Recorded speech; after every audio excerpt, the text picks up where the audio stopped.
하나님의 말씀은 에레미야 47장 1절에서 7절까지입니다. 47장은 짤막하게 블레셋에 관한 하나님의 말씀입니다. 블레셋에 대한 것. 자, 47장 1절.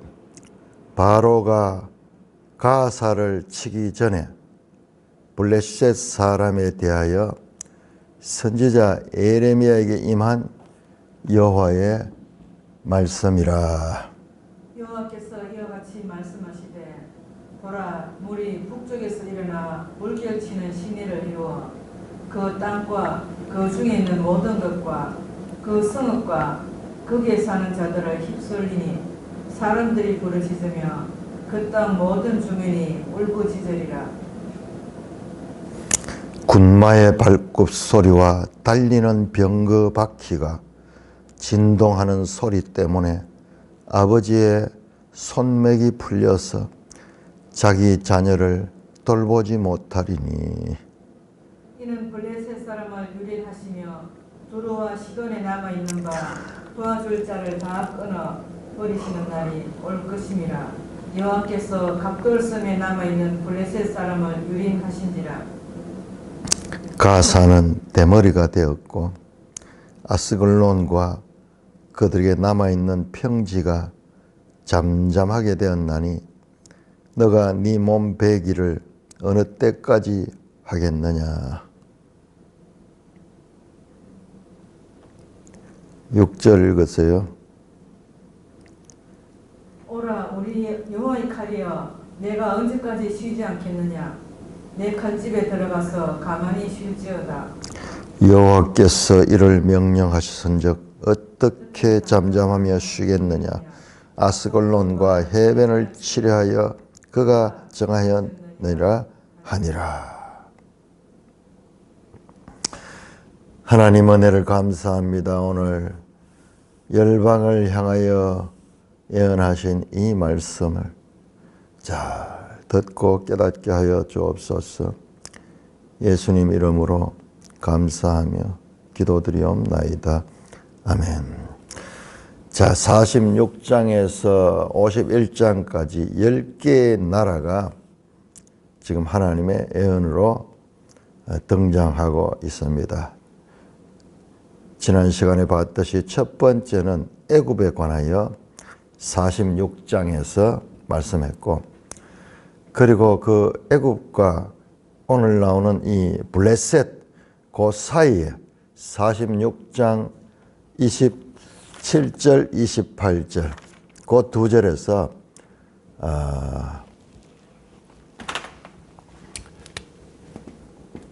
애굽에 관한 예언과 블레셋에 관한 예언, 요 사이 짧은 여기에 이스라엘 구원에 관한 메시지가 들어있었죠. 자, 여기 아주 구조적으로 기가 막힙니다. 46장 2절에서 26절까지, 그 다음에 27에서 28절 두 절, 그 다음에 47장 1에서 7절까지는 블레셋. 열방 가운데 남쪽에 있는 두 나라, 이스라엘에서 볼 때, 지리적으로 볼 때 남쪽에 있는 애굽과 남서쪽에 있는 블레셋이죠. 블레셋은 남서쪽에 있는 그 블레셋. 그 예언 사이에 그 중간에 이스라엘의 구원에 관한 메시지가 있다. 마치 제가 앞에서 많이 이야기하듯이 요 X지점 A와 A 다시 B와 B 다시 같이 그 중간에 요 이스라엘 구원인 에레미야에서 많이 사용되는 교차 대구의 그 X 부분에 해당되는 그런 부분이. 자, 요거는 우리가 앞에서도 조금 봤는데 에레미야 애가 3장이 그렇게 돼 있어요. 에레미야 예가가 그 3장이 강 중심에 거기에 이스라엘의 회복에 대한 메시지가 들어있다. 그러니까 우리 성경을 많이 읽고 성경의 구조가 어떤가, 각 책들의 구조가 어떤가 이거를 알아야지 성경을 제대로 이해할 수 있어요. 그래서 자꾸 많이 평생 읽으면서 성경을 보면은 이런 구조를 발견하게 돼. 2000년 동안 우리 믿음의 선배들이 계속 이 말씀을 붙들고 있으면서 우리는 지금 동일한 말씀을, 동일한 말씀, 2600년 전 기록된 이 말씀을 계속 같이 반복적으로 읽으면서 조금씩 우리 앞선 세대가 발견한 그런 이 성경의 내용들을 우리가 그 위에 서서 보는 거, 그 위에 서서 보는 거. 만약 그런 게 없다고 하면 우리가 이 말씀을 읽어도 무슨 말인지 이해할 수가 없어요. 자, 순서는 보니까 애굽에서 블레셋 조금 순서가 있어. 그 다음에 나오는 것이 모압이 나와요. 모압은 블레셋은 남서쪽이 모압은 동서쪽이야. 아니죠. 동남쪽 위치입니다. 예루살렘을 중심으로 해서. 자, 우리 한번 지도를 한번 보면서 말씀드리겠습니다. 지도 218쪽을 한번 열어볼까요? 지도 218쪽. 자, 218쪽을 보시면은 모압은 사해 동쪽에 있죠. 사해 동쪽. 예루살렘보다는 아래쪽에, 그러니까 동남쪽에 있는 위치입니다. 블레셋은 서쪽에 있고 애굽은 완전히 남쪽에 있죠. 그러니까 애굽에 대한 하나님의 말씀이 제일 심판선언이 있었고, 두 번째 오늘 봤던 블레셋에 관한 심판선언이 나옵니다. 블레셋은 창세기 10장에 부터 등장하는 아주 오래된 민족입니다. 그런데 이 블레셋은 아주 특별한 것이 원래 이쪽 땅에 살던 토착 민족이 아니에요. 블레셋은 오늘 본문에도 나오는데, 자, 본문 5절에 보면 갑돌섬에 남아있는 블레셋 사람 하는 말, 갑돌섬 하는 게요. 갑돌섬이 어디냐 그러면은 갑돌섬이, 자, 우리가 지도 94쪽을 보시면요.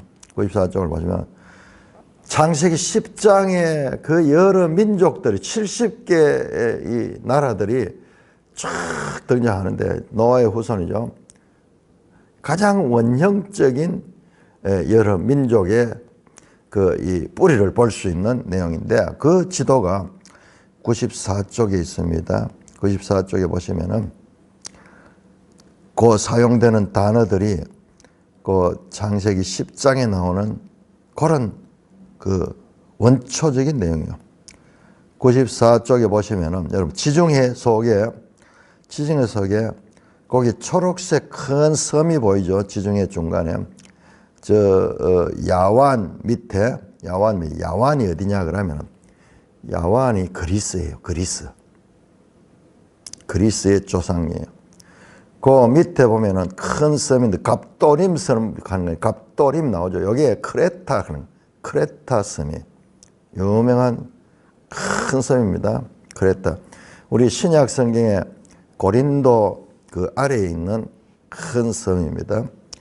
갑도림에 살던 이 섬 사람들이 배를 타고 가나안에 들어와서 제일 먼저는 보니까는 애굽 쪽으로 정착하려고 그랬어요. 애굽 쪽으로 납두힘 나오죠. 우리 성경을 많이 읽은 사람은 어디서 많이 들은 내용을 가지고 창세기 10장에 나옵니다. 미스라임 가는 게 애굽이에요. 애굽의 월 이름이 미스라임입니다. 가나안하고 이름 다 나오죠. 그들이 갑도림 쪽으로 붙으려고 그렇게 했다가 거기에서 저지를 당하고 가나안 쪽으로 붙어서 가나안 쪽으로 그게 블레셋입니다. 이게 블레셋. 오늘날 이 가나안 땅을 팔레스타인이라고 부르는데 이 어원이 블레셋에서 나와서 블레셋. 근데 사실상 이 세계사를 보면은 이 땅 이름이 참 중요하거든요. 누구의 이름으로 그 땅을 이렇게 명명하느냐에 따라 가지고 그 땅의 주권이 누구에게 있느냐를 알 수 있는데 사실상은 지금 그것은 잘못된 거예요. 블레셋이라고 팔레스타인이 아니에요. 팔레스타인이 아니에요. 오히려 가나안 지역이고 팔레스타인은 블레셋은 저 해양에서 여기에 끼어 들어왔는 민족, 끼어 들어와 가지고 그 바다 끝쪽으로 자리를 잡은 그런 것이라는 게 역사적으로 밝혀지고 있습니다. 혹자들은 더 거슬러 올라가서 이 갑도림 앞서서 저 끝에 보시면 아프리카 북쪽에 있죠. 거기에 나온 루딤하고 기슬루힘, 참 이름 다 나오네. 이 앞에서 루딤이 나왔거든요. 애굽 이야기를 하면서 루딤이 나오는데 이 지도는 정말 귀한 지도예요. 오늘날은 이름이 다 바뀌었기 때문에 그걸 알 수가 없어. 그런데 루딤이 어디에 나왔냐 그러면 애굽을 돕는 군대 용병들 가운데 루딤이 등장했던 내용인데 저 루딤 쪽에 있죠. 그게 북아프리카 저 카르타고 로마 시대에 카르타고라는 큰 아주 막강한 나라가 있었어요. 거기서부터 배를 타고 이 사람은 해양민족이라 배를 타고 이렇게 지중해를 다니면서 그렇게 활동했던 그러니까 이 배를 활용하게 되니까는 이 지중해가 자기들의 하나의 그 모든 영역이 되는 그래서 이 나라 저 나라 다니면서 하고 나중에 두로 시돈이 그쪽을 정복하기도 하는데 자간 이 블레셋은 해양 민족들이다. 여기에 여러분 거기 다시 218쪽 보시면 블레셋 땅에 보세요. 아래로부터 가사 해변으로 아스글론, 아스돗 저 요바는 이 블레셋 땅은 아니에요. 자 아스돗, 아스글론 뭐 이런 쪽으로 바닷가 쪽으로 여기 붙어 있는데 여기에 각 지역마다 하나의 부족 국가를 이루고 있었어. 그런데 이 역사에서 다윗 시대는 블레셋이 아주 광성해져 가지고 이 이스라엘과 큰 전쟁을 하죠. 그때 다윗이 블레셋을 제압하죠. 제압하는데 그러다가 BC 6세기경에 역사에서 사라졌습니다. 그런데 왜 이 땅 이름이 블레셋의 이름을 따가지고 팔레스타인이라고 지금도 온 세계가 동일하게 부르고 있는데 그거는 지금 현재 그 지역에 살고 있는 사람들에게도 이름이라 하는 거는 예를 들어 가지고 지하철 정류장 이름 그거 아주 한번 정해버리면요 그게 평생 가는 거예요. 그게 뭐 그래서 이 땅이 어떻게 돼요? 세계적으로 우리나라가 지금도 그렇잖아요. 우리 고려라는 말이죠. 고려 그게 언제 이야기예요? 고려하고 우리하고 지금 무슨 관계 있어요? 대한민국인데 고려 시대 지나고 그다음에 조선 시대 지나고 지금 대한민국으로 건국했지만은 세계에서 알려진 고려라고 하니 고려라.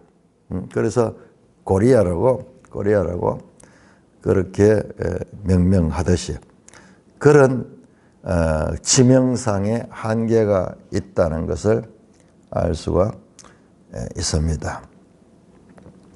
자, 이렇게 1절입니다. 47장인데 바로가 가사를 치기 전에 여러분 이 말이 아주 중요합니다. 블레셋 사람에 대하여 선지자 이름을 자 바로가 애굽 왕이 블레셋을 언제 치느냐, 왜 치느냐. 여러분, 이게 아주 제가 그 갈그미스 전쟁을 이야기를 하면서, 자, 214쪽 지도를 보세요. 214쪽 지도. 여러분, 이 지도 이거 가지고 있어야 됩니다. 부흥과 개혁사에서 나온 손에 잡히던 성경 지도. 이거 없이는 이런 선지서, 역사서 읽어도 제대로 이해할 수 없어요. 자, 214쪽 지도에 보시면은 그 애굽에서 보세요. 애굽에 그게 황토색 그 화살표가 올라가고 있네요. 노업에서 출발해 가지고 올라가잖아요. 올라가 저 위에 어디서 하면 갈그미스에서 전쟁하죠. 갈그미스 전쟁하죠. 왜 애굽이 저 높은 데까지 올라가서 전쟁했는가? 요거는 6세기, 7세기 이쪽 지역에서 있던 세계 대전이에요. 갈그미스 전쟁은 먼저 바벨론과 아수르가 전쟁했고, 아수르가 강대국이었잖아요. 미리 세계 제국을 형성하고 있었는데 바벨론이 등장해죠. 그 아수르를 무찌르고 최종적으로 아수르의 수도가 니느웨인데 니느웨를 점령하고, 그 다음에 그들이 쫓겨가지고 하란까지 갔다. 그 다음에 갈그미스에서 마지막 남은 아시리아 군대와 바벨론이 한판을 벌이는데, 그 소식을 듣고 애굽 바로가 원정을 와가지고 아수르를 돕는 거예요. 아수르를 돕는 갈그미스 전쟁이. 그러니까 갈그미스 전쟁은 그 당시에 세계 대전이에요. 가장 큰 강대국이었던 아수르와 바벨론이 전쟁을 하고, 자기와 연관이 있던 아수르를 왜 도왔냐 그러면, 애굽이 아수르를 돕지 않으면 이 바벨론 세력이 자기들에게 다음에 자기들을 쳐들어오는 것은 뭐 명약관화하는 사실이기 때문에 미리 선제적으로 바벨론을 공격합니다. 그때 보세요. 바로가 올라가려고 하면 어디로 가야 됩니까? 가사를 지나냐. 라피아, 가사, 아스돗, 요빠, 요 해변길이 있거든요. 이 길을 통과해서 가야 되는데 그때 블레셋이 거기에 저항을 했던지 같아요.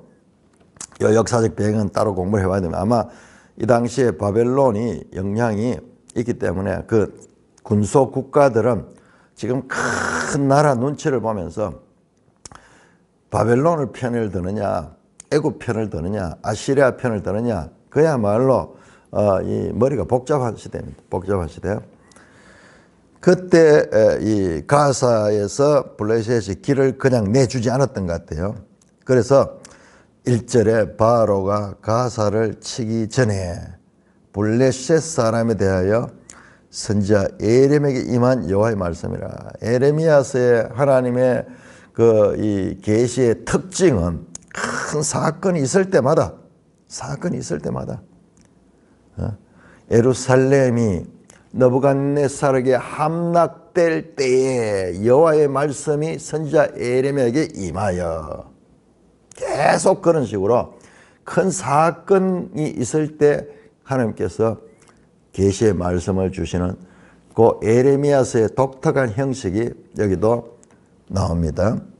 바로가 가사를 치기 전에 블레셋 사람에 대하여 선지자 에레미야에게 임한 여호와의 말씀이라. 자, 이거는 바로가 가사를 치기 전에 가는 것은 오늘날 같으면 몇 년도에 그런 의미를 가지고 있어요. 하나의 연대기적 역할하며, 그때 여호와께서 이와 같이 말씀하시되, 보라, 물이 북쪽에서 일어나 물결치는 시내를 이루어 그 땅과 그 중에 있는 모든 것과 그 성읍과 거기 사는 자를 휩쓸리니.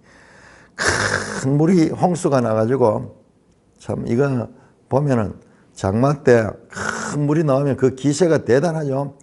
평소에는 뭐 물이 졸졸졸 흐르던 그런 강이 장마가 되면은 물이, 특별히 저 나일강 같은 거 한번 생각해 보세요. 저 아프리카 중부 지역부터 시작해 가지고 물이 밀려오면은 다 쓸어가 버려요. 다 쓸어가 버려. 그러니까 고대인들에게서 가지고 이 물을 다스리는 거, 물을 잘 다스리는 것이 왕이 해야 되는 가장 중요한 일 중에 하나였어요. 실컷 농사 지나도 큰 물이 나면은 휩쓸려 가버리니까요. 그래서 술이 물을 다스리는 국가가 해야 될 가장 기본적인 일. 그래서 무섭거든요. 그 홍수가 불 났는 것보다도 물에 이 피해를 입는 게 더 무섭다 그러잖아요. 불이 나면 남는 거라고 했지만 물이 휩쓸어 가면 남는 게 없어. 그와 같은 그 당시의 사람들의 어떤 그 삶의 경험에서 오는 가장 실제적인 표현을 써서 군대가 북쪽에서 물이 일어났다. 그 북쪽에서 일어난 물이 뭐냐? 바벨론이에요. 바벨론. 이게 전부 다 열방 10개 나라 나오는데 이게 왜 나오냐? 바벨론에 의해서 물론 제일 9개 나라. 마지막 10번째는 바벨론에 대한 예언이 나오니까요. 바벨론에 의해서 이들이 심판을 받는. 하나님이 바벨론이라는 몽둥이를 들고 그 나라들을 심판하는 거야. 그 나라들을. 바벨론은 하나님의 도구요. 이 에레미야 51장에 보면 바벨론은 세계의 망치다. 망치로 파괴하잖아요. 파괴할 때는 그런 망치다.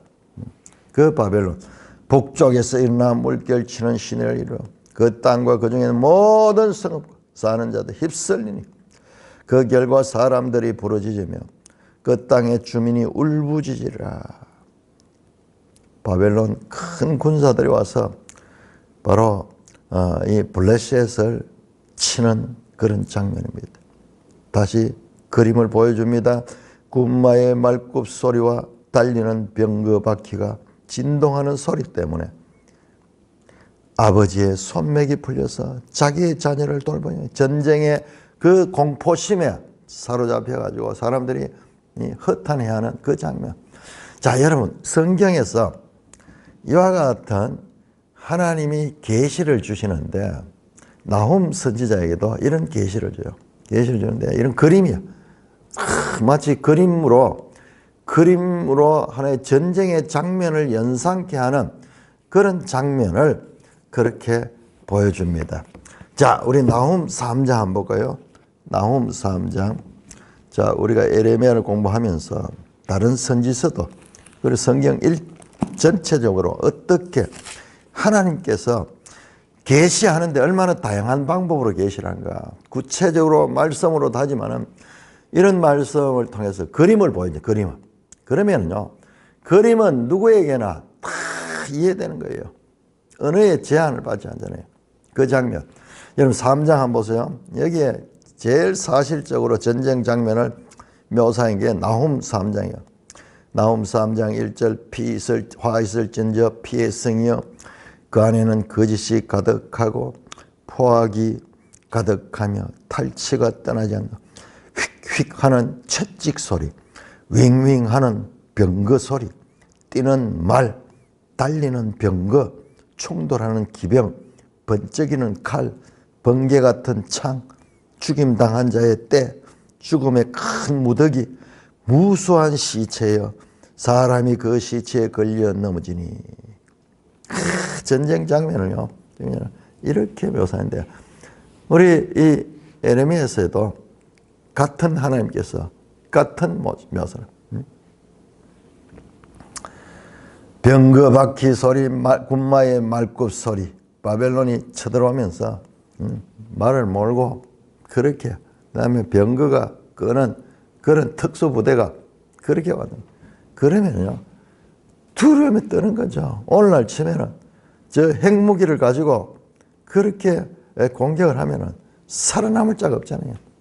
그러니까 그 부모가 그 자녀를 돌보지도 못하는 인간이 가장 가지고 있는 그 모성애, 그 부성애, 자기 자녀조차도 돌볼 수 없는 두려움에 떨고 있는 모습을 그려주고 있습니다.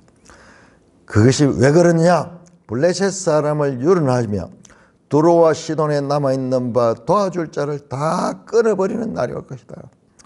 자, 이런 공격이 있으면 두로와 시돈은 블레셋 북쪽에 있잖아요. 북쪽.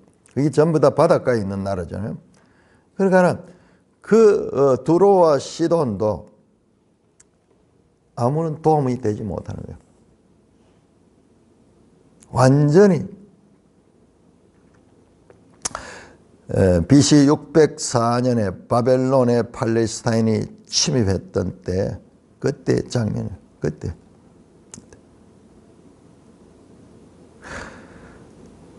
여호와께서 갑돌섬에 남아있는 블레셋 사람을 유린하시더라.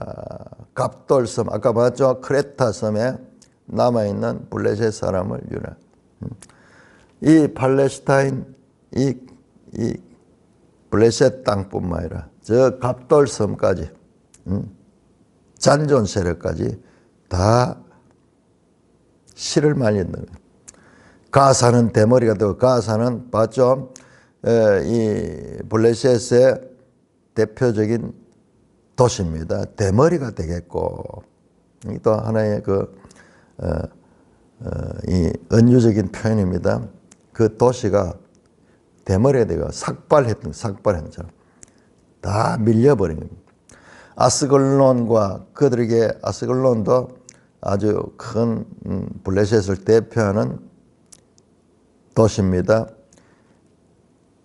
그들에게 남아있는 평지가 잠잠하겠느냐. 네가 네 몸베기를 어디 가냐. 이 블레셋 그 큰 도시들이 전쟁에 상처를 입어가지고 지금 고통받는 장면, 대머리가 되고, 그 다음에 네가 네 몸베기를 어떻게 하냐. 여러분, 이 자기가 스스로 몸을 베는 거, 이런 거는 이 나라에 있는 그런 하나의 슬픔을 나타내는 표현입니다. 자기를 학대하는 거. 여러분, 열왕기상 18장에 보면은 바알의 선지자들이 막 기도하고 이래도 그 응답이 없자 나중에 자기 몸을 베면서 피를 흘리면서 막 그렇게 하는 장면이 나오잖아요. 그런 배경을 가지고 있습니다. 그러니까 속수무책으로 저 강대국의 말발굽에 짓밟히고 있는 그런 블레셋의 모습을 보여주고 있습니다. 오호라 여호와의 칼이여, 네가 언제까지 쉬지 않겠냐. 네 칼집에 들어가서 가만히 쉴지어다. 지금 이것도 수사 의문문이에요. 여호와의 칼, 이게 바벨론은 하나님이 사용하시는 무기야, 무기. 그런데 이거를 칼집에 들어가지고 네가 쉬고 있거라. 그 칼로 막 난도질하는 거야. 쉬겠냐. 그러니까는 수사 의문으로 응답합니다. 여호와께서 이를 명령하시면 어찌 잠잠해 쉬겠느냐. 칼이 말이죠, 스스로. 칼이 네가 사람들을 죽이지 말고 그 칼집에 들어가 잠잠하라 그러니까는 칼이 말하는 거예요. 어찌하여 여호와께서 명령했는데 내가 어떻게 그 칼집에 들어가서 잠잠할 수 있겠느냐. 이 하나님의 도구인 바벨론의 공격이 멈추지 않는 것을 말씀하는 거예요. 아스골론과 해변을 칠하여 그가 정하셨느니라. 누가? 하나님이 정했기 때문에 이 여호와의 칼은 쉴 수 없는 거예요. 여호와의 칼은 그 블레셋을 완전히 공격할 수밖에 없다. 짤막하게 7절에 걸쳐서 블레셋이 바벨론에서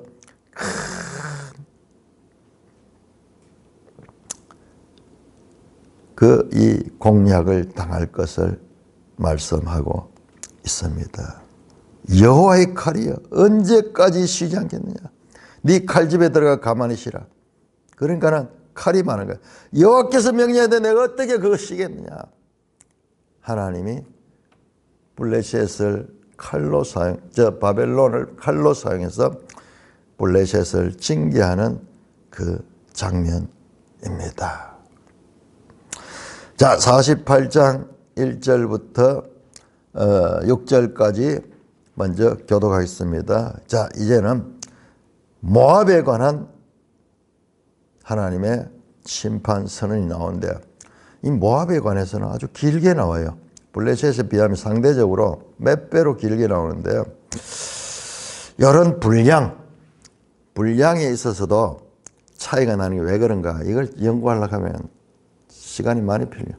그 다음에 앞에서도 말했지만은 이사야와 에스겔과 에레미야의 열방 심판 선언에 거기에 나오는 나라들이 겹쳐지는 나라들이 있고요, 겹쳐지지 않는 나라들이 있어요. 예를 들어서 여기는 아시리아가 나오지 않잖아요. 아시리아가 에레미야에는. 그런데 이사야는 아시리아 나오거든요. 왜 그러냐 하면 이사야 시대는 아시리아가 강대국이었어. 그러나 이 에레미야 시대는 아시리아는 바벨론에서 망했어. 자, 그래서 나오지 않는 거예요. 그러면 에스겔과 에레미야는 동시대 선지자이기 때문에 거기에 OAN, 열방에 관한 이 말씀, 거기 나오는 나라들과 에레미야에 나온 나라를 비교해보면은 우리가 입체적으로 하나님의 말씀을 이해하는 데 도움이 될 텐데, 내가 거기까지는 지금까지 공부를 못했어요. 거기까지. 나중에 한번 기회가 되면 이걸 따로 공부를 해야 돼. 그 시대에 하나님께서 에스겔에게 주신 것과 그 다음에 에레미야에게 주신 것, 여러분 이 두 개의 내용의 공통점과 차이점이 뭔가, 이런 것들을 알아가는 게 성경을 입체적, 하나님에 대해서도 입체적인 이해를 하게 되는 거예요. 자, 48장 1절, 모압에 관한 것이라 만군의 여호와 이스라엘의 하나님께서 이와 같이 말씀하시되, 오호라 너 보여 그가 유린을 당하였더라. 기라다임이 수치를 당하여 점령되었고 미스갑이 수치를 당하여 파괴되었으니. 모압의 찬송 소리가 없어졌도다. 헤스본에서 무리가 그를 헤아리고 악을 도모하고 이르기를 와서 그를 끊어서 나라를 이루지 못하게 하자 하는도다. 맏맨이여 너도 조용하게 되리니 칼이 너를 뒤쫓아가리라. 호로나임에서 부르짖는 소리여 황폐와 큰 파멸이로다. 모압이 멸망을 당하여 그 어린이들의 부르짖음이 들리는도다. 그들이 루힛 언덕에 올라가면서 울고 호로나임 내리막길에서 파멸의 고통스러운 울부짖음을 듣는도다. 도망하여 내 생명을 구원하여 광야의 노간주 나무같이 될지어다. 자, 이것도 일단 지명과 그 다음에 거기 고유명사들을 이해를 해야지. 그러면은 이 문제 어려운 게 아무것도 없어요. 첫째, 모압에 관해서 만군의 여호와 이스라엘께 이와 같이 말씀돼요. 오호라 너 보여 나오죠. 너 보여 그가 유린을 당했다. 너보라는 신이 있는데 그 신을 가리킨 게 아니에요. 이 너보 신은 바벨론의 신이에요. 느부갓네살, 나부폴라살. 그런데 이건 모압이잖아요. 여기서 모압은 너보는 신이 아니고 너보산이 있는 그 지역이에요. 여러분 너보산 유명하죠? 모세가 마지막 죽기 전에 올라가서 그 가나안 땅을 보고서 죽었던 그 산이 모압 땅이었어요. 모압. 그래서 우리가 이 신명기를 모압 언약이라고 그렇게 말하는 것도 거의죠. 모압에서 이제 가나안 땅 들어가기 직전에 거기에서 모세가 설교한 것이 신명기잖아요. 신명기. 그 지역에 있는 그 산을 이야기합니다. 너보산 지역에 있는 너보여 그가 유린을 당했다. 기라다임이 수치를. 이것도 이 모압의 지명입니다. 미스갑이 수치를 당하여 파괴됐다. 앞에 나왔죠. 아스글론, 가사 뭐 이런 이름처럼 이게 또 모압 땅에 있는 큰 도시들. 그것들이 이제 파괴되는 모습을 말씀합니다.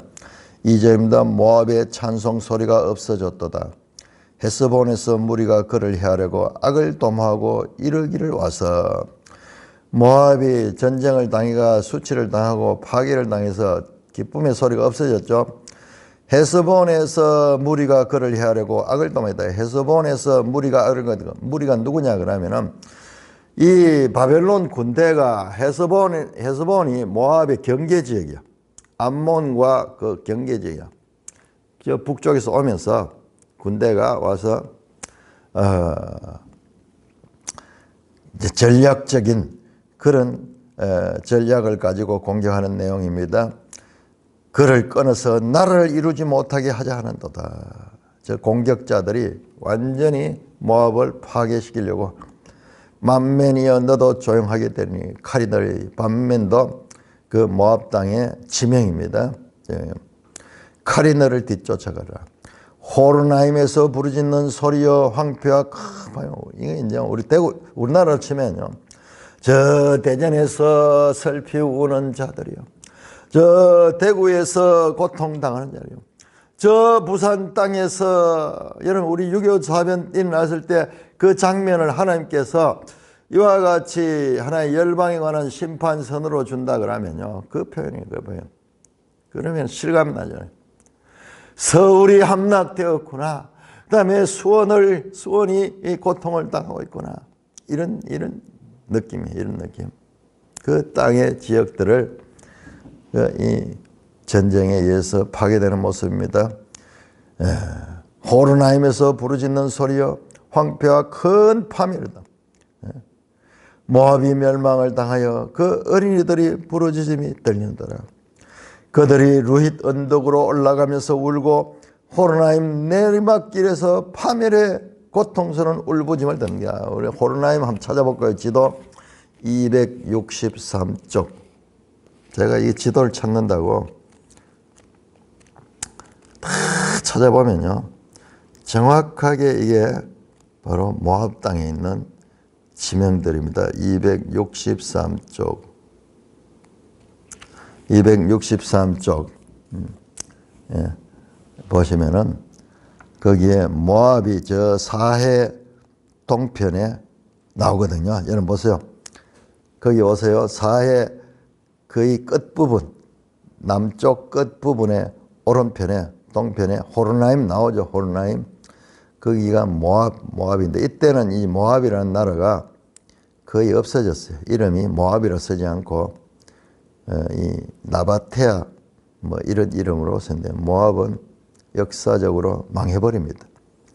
거기 나오죠. 모압 기르, 에글라임, 그 다음에 소알 땅 나오죠. 소알 땅이 어디냐 하면 소돔과 고모라 있던 곳이에요. 소돔과 고모라 있던 것이 창세기에 나오는 그 소알 땅입니다. 모압이 이 사해 바로 옆에 붙어 있고 지형적으로도 유리한 그런 지역이었는데요. 자, 이렇게 그 지역들을 나열하면서 마치 하나님께서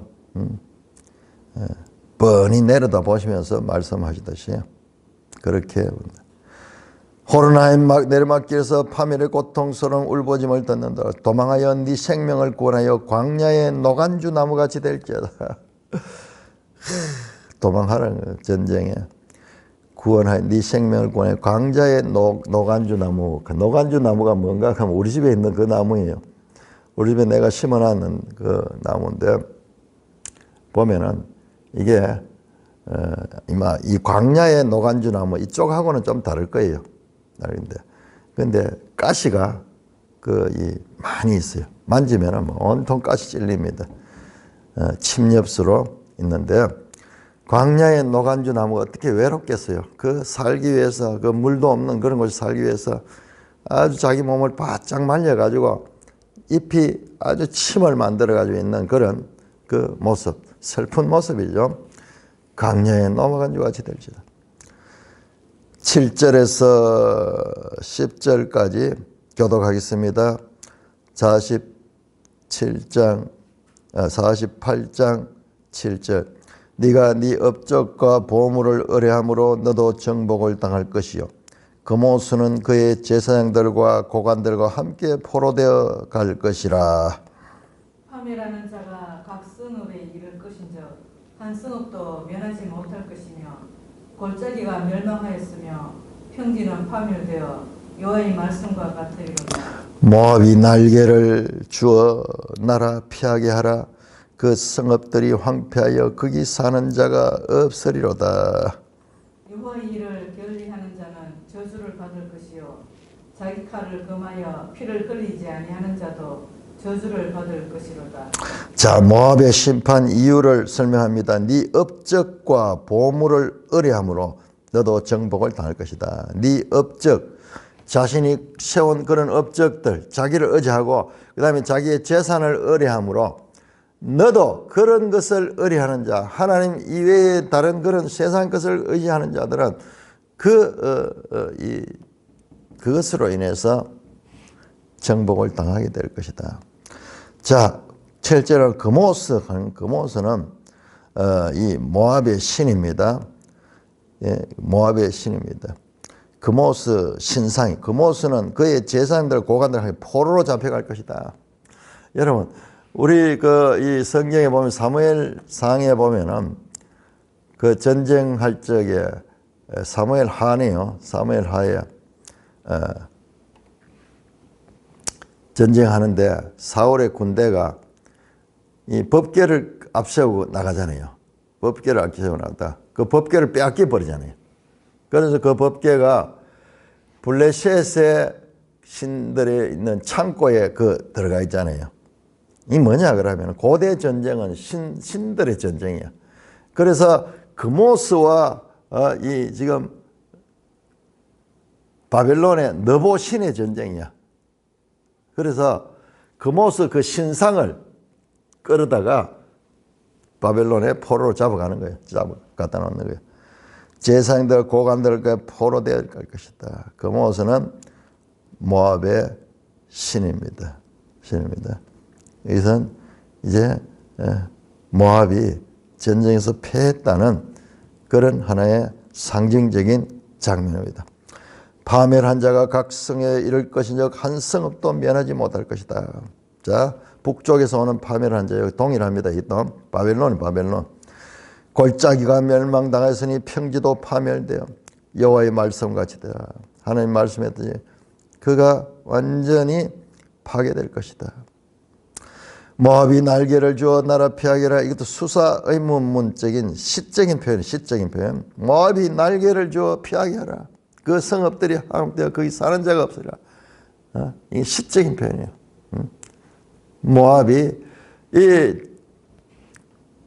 파멸을 시키고자 오는 자들의 그 몽둥이에 피하지 못하고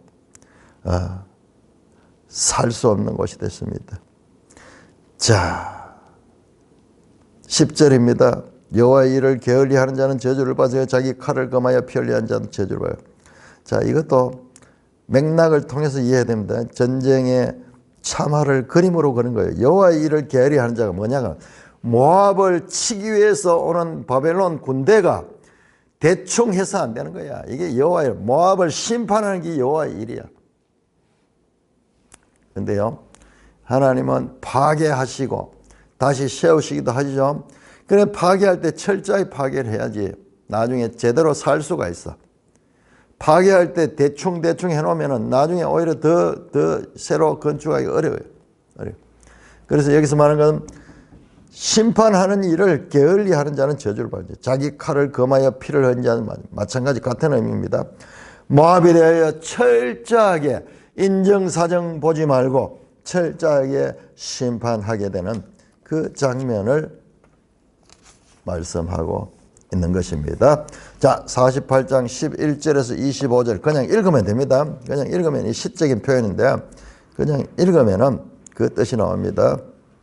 자, 이 부분은 먼저 11절에서 14절까지 읽겠습니다. 모압은 젊은 시절부터 평안하고 포로도 되지 아니하였으므로 마치 술이 그 찢기에 위에 있고 이 그릇에서 저 그릇으로 옮기지 아니함 같아서 그 맛이 남아있고 냄새가 변하지 아니하였도다.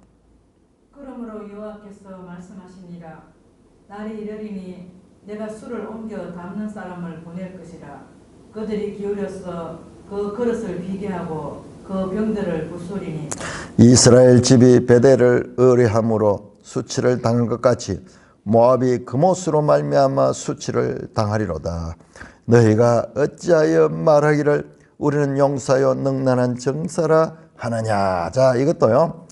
자, 이것도 이 당시에 모압의 이 가장 유명한 것이 뭐냐면 포도주예요. 포도주를 어떻게 담아야지 좋은 포도주가 되냐면, 잘 보관된 포도주는요, 밀폐해 가지고 그 술이 잘 익도록 기다려야 되는 거예요. 기다려요. 근데 그 익기까지는 통을 열어 가지고 뭐 그 술을 퍼 가지고 이래 담는 사이에 이런 공기도 들어가고 이래 되면서 술 맛이 떨어지는 거예요. 그래서 잘 보관된 포도주 같은 것이 모압이다. 젊은 시절부터 평안하고 포로도 되지 아니했으므로 마치 술이 그 찢기 위에 있고 이 그릇에서 저 그릇에 옮기지 않은 것 같아요. 술이 잘 익어가지고 보관된 상태. 모압의 특산품인 포도주와 모압을 비교해서 말하는 거예요. 모압이 이렇게 교만했다는 거예요. 아주 한 번도 포로도 되지 않고 그렇게 보호받고 있었다는 거예요. 그러나 여호와께서 말하는 날이 이르되 술을 옮겨 담는 사람에게 이제 술이 익은 술을 이제 이 그릇에서 저 그릇을 옮기는 그 일이 있어야 되잖아요. 모압을 이제 큰 천지 개벽하는 거죠. 그 술통에 한번 보세요. 오랫동안 잔잔하게 있던 그 술통이 이제 옮겨질 적에 어떻게 되었어요? 그와 같이 될 것이다. 그들이 기울여서 그릇을 비게 하고 그 병들을 그냥 옮길 뿐만 아니라 그냥 그릇을 비고 이 보관된 통을 다 비워버리고 심지어는 그 병들을 부수기까지 한다. 모압이 바벨론에 의해서 참혹하게 짓밟힐 것을 말씀합니다. 이스라엘 집이 베델을 의뢰함으로 수치를 당하지 모압이 그못으로 말미암아 수치를 당하리라. 이스라엘 집이 베델을 의뢰하면 이게 과거 북이스라엘이 베델의 신전이 있잖아요. 그것 때문에 망했다는 거예요. 베델의 우상 숭배하고 그런 것처럼 모압은 그못으로 말미암아 모압의 신이 그못이거든요. 그들의 신이 오히려 그들을 지켜주지 못하고 그것 때문에 수치를 당할 것이다. 너희가 어찌하게 말하기를 우리는 용사여 능란한 정사라냐. 수사적 질문이에요. 너희들은 용사와 전사가 아니다는 말이야. 아니다. 아주 나약하게 저 바벨론 군대에서 짓밟히며 힘을 쓰지 못하는 그와 같은 자들이다. 수사적 조롱입니다. 자, 15절입니다. 15절에서 25절까지 교독합니다. 만군의 여호와를 일컫는 왕께서 이와 같이 말하노라. 모압이 항폐하였도다. 그 성읍들은 사라졌고 그 선택받은 장정들은 내려가서 죽임을 당하니. 모압의 재난이 가까웠고 그 고난이 속히 닥치리로다. 그의 사면에 있는 모든 자여 그의 이름을 아는 모든 자여 그를 위로하여 말하기를 어찌하여 강한 막대기 아름다운 지팡이가 부러졌는고 할지니라.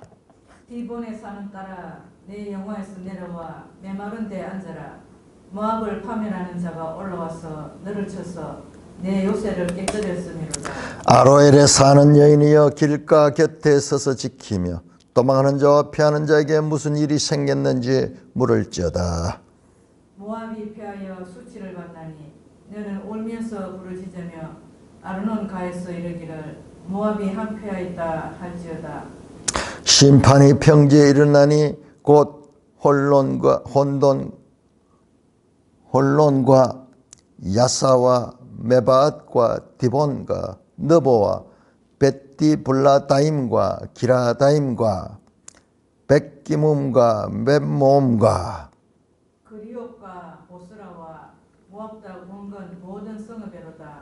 모압의 뿔이 잘렸고 그 팔이 부러졌도다. 여호와의 말씀이니라. 자, 이 본문은요, 이 지도를 찾아서 보면은 선명히 이해됩니다. 그림이 쫙 눈앞에 그려집니다. 자, 15절입니다. 모압이 황폐하고 성읍들이 사라졌다. 선택받은 장정들은 내려가서 죽음을 당하고 이제 전쟁에 나갔다가 다 죽음을 당하고 모압의 재난이 가까웠고 그 고난이 속했다. 시적인 표현이죠. 시적인 표현. 그의 사면에 있는 모든 자여 그의 이름을 아는 모든 자여 그를 위하여 말해 어찌하여 강한 막대기 아름다운 지팡이가 부러졌느냐. 주변 사람들이 모압의 불행을 보고 안타까워하는 이런 시적인 표현이에요. 자, 모압을 말하기 뭐냐? 강한 막대기, 아름다운 지팡이. 그게 부러졌다는 거예요. 모압은 자기를 스스로 강한 막대기로 생각하고 아름다운 지팡이로 생각했는데 그게 부러졌다는 거예요. 모압이 의지하는 것들이 다 부러졌다는 거예요. 자, 디본에 사는 딸아. 자, 디본은 모압의 수도입니다. 모압의 수도. 이 모압의 가운데서도 아주 그 높은 지역이 있어. 높은 지역에. 내려와서 영화에서 내려서 메마른 데 앉아라. 모압을 파멸한 자가 올라와서 너를 쳐서 네 요새를 깨뜨립니다. 이는 아로엘에 사는 여인이여 길 곁에 서서 지키며 도망하는 자 피한 자가 무슨. 자, 아로엘 지도 한번 찾아볼까요? 이걸 제가 지도를 다 찾는다고 시간이 많이 걸렸어요. 219쪽. 이게 이제 지도가 지명이 다 나오는 게 아니거든요. 필요한 것만 이렇게 뽑아놨기 때문에. 그 다음에 이 시간이 지나면 지명이 바뀌는 경우도 많이 있잖아요. 자, 일단 거기 보세요. 모압 보세요. 219쪽에 사해 동편에 모압 제일 끝에 아로엘 보이죠? 아로엘. 자, 이쪽 지역을 가리킵니다. 편 넘기면 저 아래 보시면 모압 아래 길 하레셋이라는 곳도 있고 주로 산지가 많이 되죠. 산지로 많이 돼요. 자, 아로엘에 사는 여인이여 길가에 지키며 도망을 피한 자 무슨 인생이라. 이것도 하나의 그림이죠. 여인들이 막 사람들을 보고 피하는 사람들을 보고 무슨 일이 생기기를 이렇게 합니까? 피난할 때 그런 장면입니다. 여러분 요즘같이 전화가 있습니까? 뭐가 있습니까? 소문으로 알 수밖에 없는 거예요. 20절 모압이 패하여 수치를 받나니 너희는 울면서 부르짖으며 아르논가에서 모압이 황폐했다. 아르논 강이 어디냐 그러면요. 바로 그거 보이죠. 아로엘 밑에 그 푸른색으로 되어 있죠. 그러니까 사해 쪽으로서 이렇게 흐르는 강이네요. 그러니까 모압의 젖줄이야. 모압의 젖줄입니다. 여러분 한번 생각해 보세요. 이게 지금 2600년의 기록인데 오늘날 우리가 이 지도를 통해서 생생하게 그 현장을 지금 확인할 수 있는 거예요. 이게 어떻게 가능할까요? 이게 어떻게 가능해요? 하나님의 은혜예요. 심판이 평지에 일어나니 21절 곧 홀론과 야사와 메바과 디본과 너보와 벳디블랑 이 모압의 여러 지역 하나 알겠네요. 너보만 알겠네. 너보. 군소 지역에 기라다임 여기도 유명하게 많이 나오더라고요. 자, 보스라. 야, 보스라도 유명합니다. 보스라. 모압 땅 원근 모든 성읍이 다 나열하면서 이 성읍을 나열하면서 그들이 바로 파멸되었다. 25절 모압의 뿔이 잘렸고 그 팔이 부러졌다. 여호와의 말씀이다. 자, 모압의 뿔은 또는 모압의 팔은 힘을 나타내는 상징적인 그런 의미죠. 모압이 몰락했다는 말입니다. 모압이 몰락했다는 말입니다. 자, 모압의 심판에 관한 것은 계속 이어집니다. 다음 시간에 살펴보도록 하겠습니다. 찬송가 204장입니다.